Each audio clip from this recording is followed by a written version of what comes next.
Hello दोस्तों, नमस्कार। मेरा नाम है रोहित कुमार। आपका स्वागत है हमारे इस यूट्यूब चैनल पे। और आज हम बात करने वाले हैं समुच्चय सिद्धांत की पॉलिटिकल एंट्रेंस एग्जाम की तैयारी कर रहे स्टूडेंट्स के लिए। यहाँ पे ये एक इम्पोर्टेंट चैप्टर है और आपको याद रहना चाहिए कि समुच्चय के आधार पर बहुत सारे और भी आगे के क्वेश्चंस बनने वाले हैं, क्योंकि उससे जुड़ करके बहुत सारे क्वेश्चन अलग अलग चैप्टर्स के बनते हैं और उसी के आधार पर हल होते हैं। तो अभी चलिए शुरू करते हैं समुच्चय यानी कि सेट को। तो सबसे पहले बात तो हम जान लेते हैं कि सेट यानी कि समुच्चय होता क्या है, किसे कहा जाता है सेट।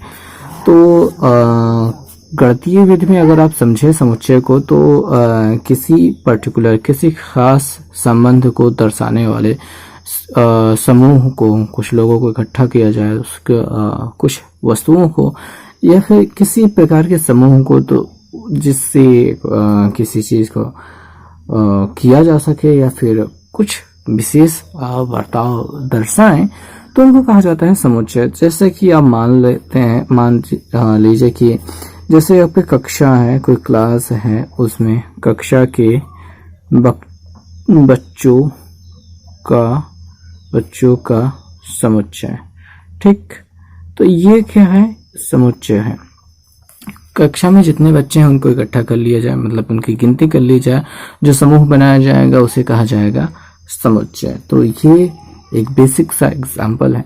जैसे कि मुझे रिकॉर्ड करना है अपना वीडियो, तो इसके लिए मुझे क्या क्या चीजों की आवश्यकता होगी, उन सारी चीजों का जो सेट बनाया जाएगा उसे समुच्चय कहा जाएगा। और YouTube चैनल पे हमारे कितने सब्सक्राइबर्स हैं, इन सभी लोगों की जो गिनती की जाएगी तो इनको कहा जाएगा समुच्चय। तो ये सारी चीजें होती हैं समुच्चय।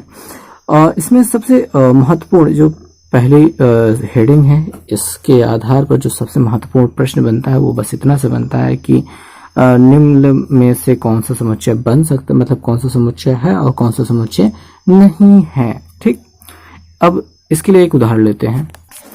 तो यहाँ पे हमने कुछ उदाहरण लिए हैं जिसके जरिए हम जानेंगे कि किनको समुच्चय कहा जाएगा और किनको समुच्चय नहीं कहा जाएगा। सबसे पहला जो उदाहरण मिलता है, हमने देखा है कि कक्षा के विद्यार्थियों का समूह। अभी हमने आपको बताया कि कक्षा के जो बच्चे होते हैं उनका समूह क्या होता है, एक समुच्चय होता है। तो ये तो समुच्चय है। ठीक है। और क्रिकेट के प्रसिद्ध खिलाड़ियों का समूह। अब प्रसिद्ध खिलाड़ियों का समूह जो इस संदर्भ में बात की जाएगी, देखिए प्रसिद्धि की बात क्या होती है आप ये पहले समझ लीजिए। ये व्यक्ति विशेष की मान्यता होती है। जैसे अभी मुझे कुछ लोग प्रसिद्ध लग रहे हैं, कुछ लोग प्रसिद्ध नहीं लग रहे हैं, तो ये मेरे पॉइंट ऑफ व्यू से है। आपके हिसाब से आप जिसको क्रिकेट के बारे में कुछ पता ही नहीं है तो उसको प्रसिद्ध और जो प्रसिद्ध नहीं है उनके बारे में कोई फर्क नहीं पड़ेगा, कुछ अंतर नहीं पड़ेगा। तो जो प्रसिद्धि का बात आ जाती है, ठीक है, क्रिकेट के एक विशेष समूह खिलाड़ियों का समूह अगर कहा जाए, ठीक है, टीम इंडिया में अभी जो है उनका समूह कहा जाएगा तो वो समुच्चय बनेगा। लेकिन जब प्रसिद्ध की बात की जा रही है तो प्रसिद्ध का मतलब जैसे कक्षा के होनहार बच्चों का, विद्यार्थियों का समूह। अब होनहार ये तो पॉइंट ऑफ व्यू है, यानी कि वो माने तब सही है, नहीं माने तो फिर अलग हो जाएगा। तो इस दृष्टि से जब प्रसिद्ध या होनहार कहा जाएगी, बुद्धिमान कहा जाएगा, तो वो समूह नहीं बन पाएगा, क्योंकि वो एक हर एक व्यक्ति के लिए अलग अलग होता रहता है, बदलता रहता है। तो इस वजह से ये नहीं होगा। भारत की नदियों का समूह, जितनी नदियां हैं उन्हें गिना जा सकता है बड़े आराम से और उनको एक समूह में रखा जा सकता है। नदियां, नहरें और नाले जो भी कुछ होते हैं सबको अलग अलग कैटेगरी में बांटा जा सकता है। इस वजह से इनका समूह बनाया जा सकता है और ये समूह है। अपरिमेय संख्याओं का समूह। अपरिमेय संख्याएं तो अनंत होती हैं, बहुत ज्यादा होती हैं, लेकिन वो निश्चित रूप से हैं।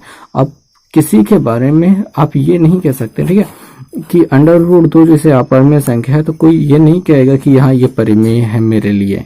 तो सभी के लिए अपरिमेय है तो ये अपरिमेय सभी के लिए है। ठीक है, तो ये एक निश्चित बात को दर्शाता है। तो ये समूह सेट समुच्चय बनेगा। और भयानक जानवरों का समूह। अब भयानकता जो बात आ गई है, ये एक विशेष गुण हो गया है। किसी के लिए कोई जानवर भयानक हो सकता है, किसी के लिए नहीं हो सकता है। जैसे मेरे लिए तो बिच्छू, ठीक है, जो बिच्छू होता है वो भी मेरे लिए भयानक है। और कुछ कुछ लोग शेर, ठीक है, शेर को भी भयानक नहीं मानते क्योंकि उसके साथ वो खेलते हैं। शेर, बाघ, तेंदुआ, अजगर, सांप, हर एक लोगों का पॉइंट ऑफ व्यू होता है। वो अपने नजरिए से देखते हैं कि कौन सा जानवर भयानक है, कौन सा जानवर भयानक नहीं है। अभी हम किसी किसी के लिए तो चींटी, ठीक है, जो चींटी होती है वो भी भयानक है, और किसी किसी लिए कॉकरोच, जो कॉकरोच होता है वो भी भयानक होता है। तो वो अलग अलग पॉइंट ऑफ व्यू है, अपने देखने का नजरिया है। तो इस वजह से क्या होगा, ये समुच्चय नहीं बनेगा। अब यहाँ पे बात आ जा रही प्रसिद्धि की, खिलाड़ियों का समूह हो या फिर लेखकों का समूह हो, वो समुच्चय नहीं होता है। तो ये रहा पूरी बात जो समुच्चय को आपको दर्शाएगी, आपको समझना होगा। ये एक महत्वपूर्ण, बहुत आसान सा क्वेश्चन है, और इस क्वेश्चन में अगर आप फेल हो गए, आप नहीं कर पाए, तो आप समझिए कि कितना बेकार बात होगी। कि समुच्चय के और सारे क्वेश्चन तो आते हैं, लेकिन जो बेसिक बेस है वही नहीं आता, तो बहुत खराब होगा। तो एग्जाम को क्रैक करना बहुत ज्यादा मुश्किल नहीं होता, क्वेश्चन को समझना भी बहुत ज्यादा मुश्किल नहीं होता है। आप आराम से इसे थोड़ा सा ध्यान देंगे, थोड़ा सा नजरिए को बदलेंगे तो बेहतरीन होता जाएगा सब कुछ। तो जितना बेहतर हो सके उतना आप अच्छे से समझिए। चलिए फिर आगे की बात करते हैं कि सेट के बारे में आगे क्या है जानना। तो अगली जो महत्वपूर्ण बात आ जाती है वो है समुच्चयों का निरूपण। निरूपण मतलब उसको दर्शाना है, उसको दिखाना। अगर मान लीजिए आपको समुच्चय बनाने को कहा जाए, आपने समुच्चय बनाया भी, तो आप उसको लिखेंगे किस प्रकार से, यही बात को कहा जाता है समुच्चयों का निरूपण। तो दो विधियां होती हैं, पहली विधि होती है सारणी विधि, दूसरी विधि होती है नियम विधि। तो सारणी विधि में हम सारणी बनाते हैं, जो भी समुच्चय के बारे में दिया है कि उनका लंबा सा खाका तैयार कर लेते हैं, वो चाहे कम हो या चाहे ज्यादा हो, उससे आपके मतलब नहीं है। और उसके बाद आ जाता है नियम विधि। इसी समुच्चय में जो भी वस्तुओं को रखा गया है उनको उनके गुण के आधार पर लिख करके रखना, इसके नियम विधि कहलाता है। तो दोनों को बातों को समझना है। तो सारणी विधि में सबसे महत्वपूर्ण जो चीजें होती हैं वो बस इतनी सी हैं कि समुच्चय को किसी कैपिटल लेटर से, नाम से रिप्रेजेंट किया जाता है। जैसे कोई समुच्चय ए हो गया तो वो ए हो गया। अब ये जरूरी चीज नहीं है, ठीक है, ये कोई एक समुच्चय है, ए है। अब इसमें जो एलिमेंट होंगे उनको रखने के लिए जो तरीका अपनाया जाता है वो मझला कोष्ठक का प्रयोग किया जाता है। अब इस समुच्चय ए में कौन है कि आपके पास ए, बी, सी, डी, बस करते इतना ही रखते हैं। तो आपके पास एक समुच्चय ए है जिसमें आपके पास अवयव क्या है, उसके जो एलिमेंट क्या है, उसके जो वस्तुएं जो क्या है वो हैं बी, सी, डी, ये इसकी वस्तुएं हैं। तो समुच्चय को मझले कोष्ठक में रखा जाता है, कॉमा लगा करके रखा जाता है। ये होता है आपका सारणी विधि। किसी भी वस्तु को रखना हो, जैसे हमें सम संख्याओं को रखना हो, ठीक है। अब समुच्चय का नाम मान लेते हैं, वो कोई समुच्चय बी है जिसमें क्या है, सभी सम संख्याएं आ रही हैं। तो 2, 4, 6, 8 डॉट डॉट डॉट लगाएंगे, कोष्ठक बंद कर देंगे।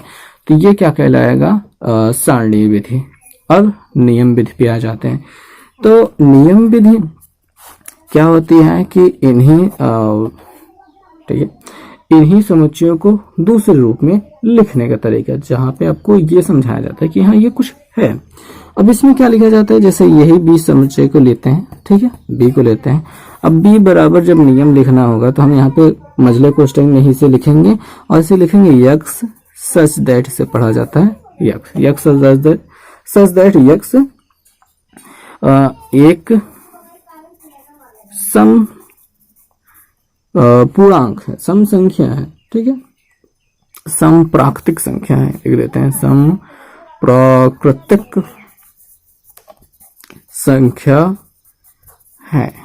बस ये कोष्ठक बंद कर दिया, और यहाँ पे फुल स्टॉप नहीं लगाया जाता, बस इतना सा समझ लें। यहाँ पे अब क्या है कि यक्स सच दैट, मतलब यक्स ऐसा है कि यक्स एक सम प्राकृतिक संख्या है। अब इसका मतलब क्या है, इसका मतलब हमें ये समझना है कि b बराबर क्या है, इसमें यक्स है, यक्स क्या है, एक एलिमेंट की बात की जा रही है। एक एलिमेंट में आपके ढेर सारे एलिमेंट भी आ सकते हैं, कितने को भी रख दीजिए उससे कोई फर्क नहीं पड़ता है। अब यक्स सच दैट, यक्स मतलब यक्स एक एलिमेंट है, वो ऐसा है कि यक्स एक सम प्राकृतिक संख्या है। सम प्राकृतिक संख्याएं ये होती हैं, ठीक है, सभी सम प्राकृतिक संख्याएं इसमें आ जाएंगी। अभी आप डॉट डॉट डॉट लगा सकते हैं क्योंकि यहाँ पे और भी आगे जाता चला जाएगा। तो ये 2 विधियां होती हैं, समुच्चयों को लिखने की विधियां और अलग अलग चीजें यहाँ पे प्रयोग की जाती हैं। अब यहाँ पे एक एग्जाम्पल और देख लेते हैं। जैसे कि आपके पास हमारे पास एक समुच्चय ओ है और इसमें एलिमेंट जो बन रहे हैं वो 1, 3, 5, 7 और 9 बन रहे हैं। तो ये क्या हो गया, ये सारणी विधि द्वारा समुच्चय को हमने लिख दिया। अब इसका नियम विधि से लिखते हैं। तो यहाँ पे हम लिखेंगे O बराबर x सच दैट x, अब x क्या है, x 1 से लेकर 9 तक की विषम संख्या है, ठीक है। तो यहाँ पे हम लिखेंगे x सच दैट x एक विषम प्राकृतिक संख्या है, x एक विषम प्राकृतिक संख्या है, ठीक है, संख्या है। तथा अब यहाँ पे हमने तो केवल प्राकृतिक संख्या, सम प्राकृतिक संख्या लिखा था तो वो अनंत तक चली गई, लेकिन यहाँ पे केवल 9 तक हो रहा है, 9 के बाद 11 नहीं आ रहा है। तो यहाँ पे तथा लगाना पड़ेगा, दूसरी कंडीशन लिखनी पड़ेगी कि यक्स क्या है, वो कम है 10 से, कोष्टक बंद कर देंगे। तो ये कंडीशन और आगे बढ़ा देनी है। तो इस प्रकार से हमको यहाँ पे सभी को समुच्चय निर्माण विधि, यहाँ पे नियम विधि और सारणी विधि द्वारा समुच्चय को लिखा जाता है इसी प्रकार से। तो आई होप समझ में आ रहा होगा। सो प्लीज दोस्तों, अगर आपको समझ में आ रहा है, अच्छा लग रहा है तो प्लीज लाइक करते रहिएगा। और आप लोग लाइक नहीं करते हैं और दोस्तों के साथ शेयर भी नहीं करते हैं और देखते भी नहीं है ज्यादा कुछ करके, तो प्लीज देखा कीजिए और जो नहीं समझ में आए कमेंट करके बताया कीजिए और उसको हम आगे बताएंगे ही।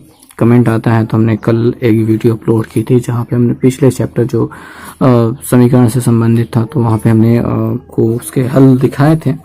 तो इसी प्रकार अगर आप कमेंट करेंगे तो मैं आपको बताता रहूँगा। और पॉलिटेक्निक या फिर CHS या फिर कोई भी एंट्रेंस एग्जाम इतना मुश्किल नहीं होता है, आप बड़े आराम से कर सकते हैं क्रैक, ठीक है। थोड़ी सी मेहनत करिएगा, थोड़ा सा ध्यान दीजिएगा और ये याद रखिएगा, कुछ बच्चे होते हैं जैसे कि मैं खुद, ठीक है, होता क्या है कि इतना लंबा सा, मान लीजिए इतना लंबा सा सिलेबस है, ठीक।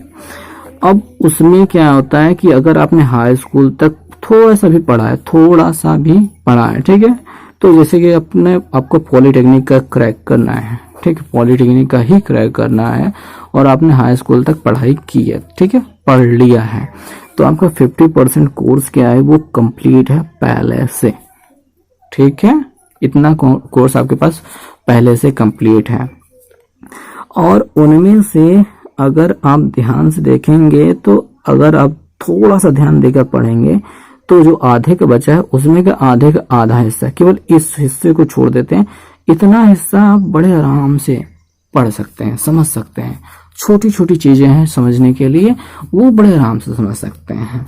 और जो आपको नहीं आती है वो इतना हिस्सा होता है, इतना हिस्सा, केवल इतना हिस्सा होता है जो आपको समझ में नहीं आता, और यही इतना भयानक होता है। भयानक होता तो है और लेकिन अगर हम नहीं पढ़ेंगे तो हमारे लिए भयानक है, हम उसे देखें ही नहीं। आपके पास इतना पहले से तैयार है, मतलब आप तैयार कर सकते हैं। आप ये समझ लीजिए कि 100 नंबर का अगर आपके पास है क्वेश्चन तो आपको 75 नंबर आप तैयार कर सकते हैं। 75 क्या कहूंगा मैं, 80 कह दूंगा कि 80 नंबर आपको आ रहा है बड़े आराम से। बट ज्यादातर दिक्कत ये होती है कि आप लोग इस एक छोटे से हिस्से में जो आपको नहीं आ रहा, आप इस पे केंद्रित हो जाते हैं। जो सवाल नहीं आती हैं आप या तो उस पे जूझते रहेंगे या फिर उसको देखने के बाद छोड़ देंगे पढ़ना। बट हमें करना ये चाहिए कि वो जो सवाल है जो मुश्किल लग रही है ना, हमको उसको पढ़ते हुए छोड़ देना चाहिए। मतलब अगर हमको समझ में नहीं आ रहा है तो हटाओ या भगाओ उसको, एक चैप्टर चला ही जाए, कोई फर्क नहीं पड़ता है। तो कुछ इस प्रकार से अगर तैयारी करेंगे तो आपको 80% तो आ ही जाएगा। आप 20 के पीछे भागते हैं बट आपको 80 जो आपके हाथ में रहता है वो छूट जाता है, तो ये दिक्कत हो जाती है आपको पढ़ने में। तो अच्छे से पढ़िए, ठीक है। जो आपको नहीं है तो उसको छोड़ दीजिए, इतना ज्यादा मेहनत करने की जरूरत नहीं है। जो थोड़ा सा मेहनत करने पे समझ में आ जाए ना तो उसको कर लिया कीजिए, जो नहीं आए उसको तुरंत छोड़िए, भगाइए। कौन है कैसा है कोई फर्क नहीं पड़ता उससे, ठीक है। तो आपको पूरा सिलेबस क्या आपका ऑलमोस्ट 80% कंप्लीट हो जाएगा, बड़े आराम से हो जाएगा, आप खुद अकेले कर पाओगे। बट आप 20 के पीछे भागोगे तो आपका 80 तो छूट ही जाएगा। तो यही प्रॉब्लम है। आई थिंक ये सभी की ये प्रॉब्लम होती है, जो स्मार्ट तरीके से पढ़ते हैं उनके लिए ये प्रॉब्लम नहीं होती है। वो पहले 80 कंप्लीट करते हैं, उसके बाद 20 खुद ब खुद आने लगता है धीरे धीरे करके। तो आपको 80 पे कॉन्सेंट्रेट करना चाहिए, जो आपको आया है उसको एक बार दोहरा लेना चाहिए, देख लेना चाहिए, और जो नया चीज़ सीखना है उसमें से जो आ जा रहा है उसको थोड़ा सा पढ़ते जाना है, जो चीज़ नहीं आ रहा है उसको इतना फोकस नहीं करना है, ठीक है। तो आगे हम बात करने वाले थे समुच्चय के प्रकार के बारे में। तो समुच्चय के बारे में जान लिया, समुच्चय को दिखाना कैसे है उसको देख लिया, आप समुच्चय के प्रकार को भी देख लेते हैं। समुच्चय का प्रकार का मतलब क्या होता है कि समुच्चय कितने प्रकार के होते हैं। तो सबसे पहला जो समुच्चय आता है वो एकल समुच्चय होता है। अब एकल समुच्चय का नाम से ही लग रहा है, एकल मतलब एक अकेला हो। तो कुल मिला की बात इतनी सी बनती है कि ऐसा कोई समुच्चय हो जिसमें केवल एक अवयव हो। अवयव का मतलब होता है जैसे हम कुछ समुच्चय बन रहे हैं, समुच्चय लिख रहे हैं, समुच्चय के अंदर जो भी चीजें मिल रही है, जैसे हमने समुच्चय लिखा क्या, ABCD, ये पूरे ABCD लिख डाला और कोष्टक बंद कर दिया। अब इसमें क्या है, जो ए दिखाई दे रहा है ये अवयव कहलाएगा, ठीक है, उसका एलिमेंट कहलाएगा। तो एकल समुच्चय में केवल एक एलिमेंट पाया जाता है, उसको एकल समुच्चय कहते हैं। अब देखिए एकल समुच्चय में आपका एक हो जाए, ठीक है, ये एकल समुच्चय है। इवन अगर आपको 0 भी मिल जाए तब पर भी वो एकल समुच्चय है, ठीक है। तो ये एकल समुच्चय है। और एक चीज आपको भी याद रखनी है कि यहाँ पे जब भी समुच्चय में कोई भी गिनती बार बार लिखी जाती है, ठीक है, ये दिखाई दे रहा है। अब यहाँ पे अनंत बार लिख डाली है, तब पर भी इसी के बराबर क्या बनेगा, यही बनेगा। याद रखेंगे कि समुच्चय में जब भी गिनतियों को बार बार, कोई भी गिनती कितनी भी बार लिखी गई हो, उसका मतलब क्या होता है, वो एक होता है, मतलब एक बार होता है। ओके, तो 2 को 2 बार लिखो, 3 बार लिखो, 4 बार लिखो, उससे कोई फर्क नहीं पड़ेगा, वो आखिर में जाकर के इसी के बराबर बनेगी। तो एकल समुच्चय में यही सबसे ज्यादा समझना होता है कि आपको ऑप्शन दे दिया जाएगा इनमें से कौन सा एकल समुच्चय है। तो आपको ऑप्शन में ये भी रहेगा, ठीक, ये भी रहेगा, और या फिर आपसे पूछ लेगा इसमें एकल समुच्चय कौन सा नहीं है। आपको एकल समुच्चय आपसे पूछ लिया इसमें एकल समुच्चय कौन सा नहीं है, जैसे ये एकल समुच्चय ये भी है, आपने ये देख लिया ये भी है, ठीक। तो ये एकल समुच्चय, एकल समुच्चय मतलब एक होना। अब यहाँ पे 3-4 ठो दिखाई भले भी दे रहे हैं, लेकिन गिनती तो एक ही है, तो उसको लिखा ऐसे जाता है, ये इसका नियम होता है। तो एकल समुच्चय हो गया। अभी रिक्त समुच्चय सेकंड नंबर जो पे है उसको हम रिक्त समुच्चय कहते हैं। उसको समझ लेते हैं। रिक्त समुच्चय में होगा क्या है कि खाली, रिक्त मतलब होता है खाली होना। अब कोई समुच्चय ऐसा हो जिसमें कोई अवयव ना हो, ठीक है, जैसे देख लेते हैं, जैसे आसमान पे उड़ने वाले आदमियों का समुच्चय। आसमान में कितने आदमी उड़ सकते हैं, या फिर उड़ने वाली मेजों का समुच्चय, या फिर ऐसे ऐसे उठ पटांग चीजें सोच सकते हो। पानी में चलने वाली साइकिलों का समुच्चय, लेकिन पानी में चलने वाली साइकिलें बनाई गई हैं उसमें डब्बे बांध के बना लिया जाता है। आप यूं समझ सकते हो, जाने दो, बहुत ज्यादा बेकार हो जाएगा। तो रिक्त समुच्चय का क्या होता है कि उसमें कोई भी अवयव नहीं होता, तो उसको कैसे दिखाया जाता है, एम्प्टी, खाली। तो ये कोष्टक बना दिया जाता है और ये खाली छोड़ दिया जाता है। तो अगर इसे खाली छोड़ दिया जाए तो इसे रिक्त समुच्चय कहा जाएगा, ठीक। ऐसा समुच्चय जिसमें एक भी अवयव नहीं हो। और इसका दूसरा प्रेजेंट करने का, दिखाने का तरीका होता है, वो होता है फाई, ठीक है, फाई। जब ये फाई को ऐसे लिखा गया, ठीक, कोष्टक नहीं रहेगा, अगर फाई को दिखाया गया इस प्रकार से, तो ये कहा जाएगा रिक्त समुच्चय। या तो इसे लिखा जाए या तो इसे लिखा जाए, दोनों एक साथ नहीं लिखे जाएंगे, ठीक है, या तो इसे ही लिखा जाएगा या तो इसे लिखा जाएगा, तो इनको कहा जाएगा रिक्त समुच्चय। अच्छा, एक कंडीशन ये भी बनती है, वो ये बनती है कि कोष्टक में आपको फाई लिख दिया गया है, ठीक है, तो ये क्या कहलाएगा, ये एकल समुच्चय कहलाएगा, क्योंकि कोष्टक के अंदर एक फाई जो रखा गया है, तो फाई एक अक्षर के रूप में प्रयोग किया जाएगा यहाँ पे, ये एकल समुच्चय का हिस्सा हो जाएगा। फाई अकेले रहेगा या फिर खाली कोष्टक अकेले रहेगा, तब ये रिक्त समुच्चय कहलाएगा। लेकिन अगर मिला के रखा जाएगा तो नहीं कहलाएगा, ठीक है। आगे परिमित समुच्चय। परिमित क्या होता है, लिमिटेड समुच्चय। सीमित समुच्चय मतलब कि उनको सीमा निश्चित है, जैसे कि कह दिया जाए कि 1 2 3 4 बस करते हैं, कोष्टक बंद कर देते हैं, तो ये क्या हो गया, ये परिमित समुच्चय हो गया। परिमित का उल्टा हो जाएगा अपरिमित समुच्चय। अब इसका मतलब समझ लीजिए कि इसमें कोई सीमा नहीं रहेगी, लिमिट नहीं रहेगी, 1 2 3 डॉट डॉट डॉट लगा दो भैया, ये आगे की ओर बढ़ता चला जाएगा, तो ये अपरिमित समुच्चय कहलाएगा। तो इसमें आई थिंक ये बहुत ज्यादा कुछ अंतर तो नहीं है समझने जैसे कोई चीज। अब लिमिटेड रखिए, चीजें अनंत तक ना जाए तो वो परिमित कहलाएगा, अनंत तक जाने लगी तो अपरिमित कहलाएगा।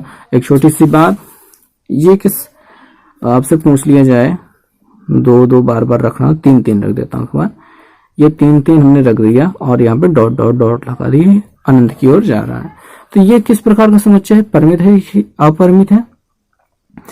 तो क्या होगा बताइए?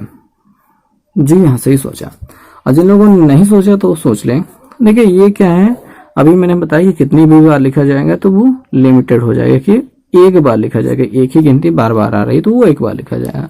अब ऐसे में ये परिमित होगा, ठीक है, अपरिमित तो बिल्कुल नहीं होगा, अपरिमित नहीं होगा, ये परिमित होगा। और परिमित होने के साथ साथ ये एकल भी होगा, तो ये कंडीशन इसकी बनती है। तो ये रहा पूरा इसके प्रकार। अभी और भी चीजें हैं लेकिन उसके बारे में हम अगले वीडियो में बात करेंगे और उन चीजों में लेकर आएंगे। आपका उप समुच्चय होगा और उचित उप समुच्चय, समष्टि समुच्चय, घात समुच्चय, ये सारी चीजें हम अगले वीडियो में बात करेंगे।